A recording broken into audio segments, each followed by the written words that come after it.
자신이 생각한 업무와 실제 업무가 다르면 어떻게 하시겠습니까? 이 질문 많은 분들이 이렇게 얘기해서 떨어져요. 상황을 보고 판단하겠습니다. 제가 할 수 있는 방향으로 조정하겠습니다. 이거 전부 면접관을 이해하지 못한 채로 오답을 이야기한 거예요. 팀장님은 어떤 업무든 시키면 다 하는 인재를 가장 좋아해요. 당연하죠. 예를 들어서 여러분이 대학교에서 봉사 동아리 회장이라고 가정해 볼게요.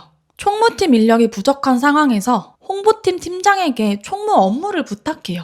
이때 한 친구는 내 업무가 아니라고 안 하겠다라고 말하는 사람이 있고, 다른 친구는 내 업무가 아니지만 동아리를 위해서 하겠다라고 말하는 친구가 있어요. 여러분은 누가 더 좋나요? 면접관이라면 누굴 더 뽑고 싶을까요? 회사에서도 똑같아요. 그렇기 때문에 이런 질문에는 이미 회사가 원하는 답이 정해져 있습니다. 다시 돌아가 보면 자신이 생각한 업무와 실제 업무가 다르면 어떻게 하시겠습니까? 라는 질문의 정답은 회사에서 요구하는 역할을 수행하는 것이 구성원의 기본이라고 생각합니다예요. 냉정하게 말하면 회사원은 회사에게 돈을 받고 시키는 일을 하는 사람이에요. 그러니까 이런 질문은 당연히 정답이 존재한다는 거죠. 반대로 정답이 없는 질문들도 있어요. 가장 열심히 했던 경험은 무엇인가요? 이 질문에는 정답이 없습니다. 그렇지만 합격의 포인트는 설득력이에요. 많은 친구들이 이렇게 설득되지 않게 이야기해요. 졸업 프로젝트에서 가장 높은 점수를 받았습니다. 뉴욕에 위치한 가정을 대상으로 보호가 필요한 아이들을 매칭해주는 위탁보호 에이전시였고, 저희는 해당 에이전시의 신규 고객 위치 활성화를 목표로 프로젝트를 진행했습니다. 이 이야기를 듣다 보면 면접관은 이렇게 생각해요. 이게 왜 열심히 했다는 거지? 그냥 수업 듣고 프로젝트 한 거 아닌가? 라는 생각을 하는 거죠. 동일한 경험을 제가 설득력 있게 바꿔볼게요. 가장 열심히 했던 경험은 대학교 졸업 프로젝트입니다. 당시 협약을 맺기 위해 한 달 동안 총 30여 개의 업체를 직접 발로 방문했고, 거절당할 때마다 제안서를 갈아엎고 수정하고, 이런 노력 덕분에 결국 총 3곳과의 협약에 성공하며 플랫폼 출시를 해낼 수 있었습니다. 이런 노력 끝에 졸업 프로젝트에서 가장 높은 점수를 받을 수 있었습니다. 열심히 했다는 말에 설득이 되도록 한 달 동안 총 30여 곳의 업체를 직접 방문했다. 그리고 거절할 때마다 제안서를 갈아엎었다는 말. 이렇게 구체적인 행동으로 노력의 과정을 이야기를 했죠. 정답이 없는 질문의 답변에 중요한 것은 설득력이 있도록 이야기를 하는 거예요. 그 설득력은 구체적인 행동에서 나옵니다.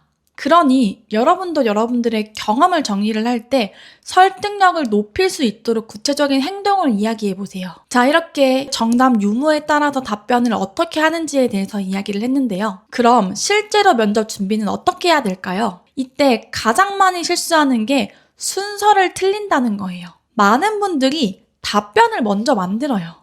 하지만 그 전에 해야 될 게 명확합니다. 바로 기출질문 리스트 수집이에요. 그 이유는 회사는 내부적으로 평가 기준과 질문의 방향이 존재합니다. 예를 들어 우리 회사의 인재상이 열정이에요. 그러면 열정 관련 질문을 반드시 포함시켜야 된다. 이런 식으로 가이드가 제공되기 때문이죠. 그래서 기출을 보면 그 회사가 어떤 기준으로 여러분들을 뽑고 싶은지를 알 수가 있어요. 저는 3년 동안 500명이 넘는 대기업 합격자를 만들어냈습니다. 이때 멘티들의 기출 질문을 가지고 정리한 게 있습니다. 면접 질문은 결국 3가지로 나뉜다는 점이에요. 첫 번째는 회사와 직무에 관해서 묻습니다. 두 번째는 상황 판단이나 가치관에 대해서 묻고요. 세 번째는 지원자에 대해서 물어요.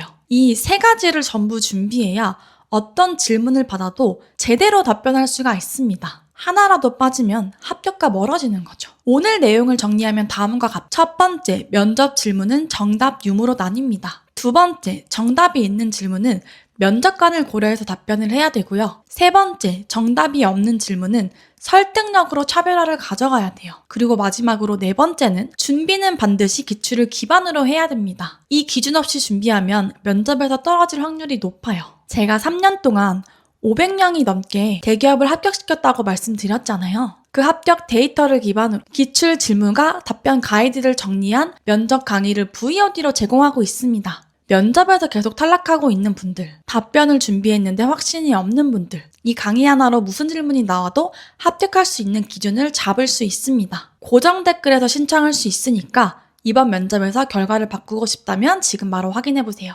이상으로 대기업 취업연구소의 가치였습니다. 감사합니다.